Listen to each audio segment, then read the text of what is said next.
Hello বন্ধুরা, সবাই কেমন আছো? আশা করি সবাই ভালো আছো, আমিও ভালো আছি। আজকে ঝাল ঝাল পিঠে করব, সম্পূর্ণ ভিডিওটি দেখার অনুরোধ রইল। আজকে বানাবো সাঁচের পিঠে ঝাল ঝাল, তার জন্য আমি পরিমাণ মতন চালের গুঁড়ো নিয়ে নিয়েছি। আজকে ঝাল ঝাল পিঠে বানাবো বলে আমি পেঁয়াজ কেটে নিয়েছি, ধনেপাতা আর কাঁচা লঙ্কা, পরিমাণ মতন লবণ, কুসুম গরম জল দিয়ে দেবো। কেটে রাখা ধনেপাতা, পেঁয়াজ, কাঁচা লঙ্কা একসঙ্গে দিয়ে দেবো। দিয়ে এবার আমি সুন্দর করে মেখে নেব। সুন্দর করে আমি মেখে নিয়েছি, এবার 10 মিনিট রেখে দেবো, তারপরে আমি বানাবো পিঠেটা।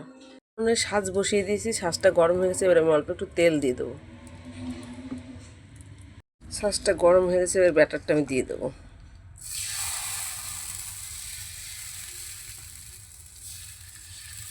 সবগুলো এভাবে দিয়ে দেবো। ব্যাটারটা দেওয়া হয়ে গেছে, এবার আমি ঢেকে দিয়েছি।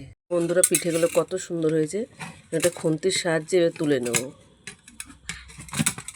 সবগুলো আমি এভাবে তুলে নেব। পিঠেগুলো কত সুন্দর হচ্ছে, এবার নামিয়ে নিয়ে তোমাদের দেখাচ্ছি।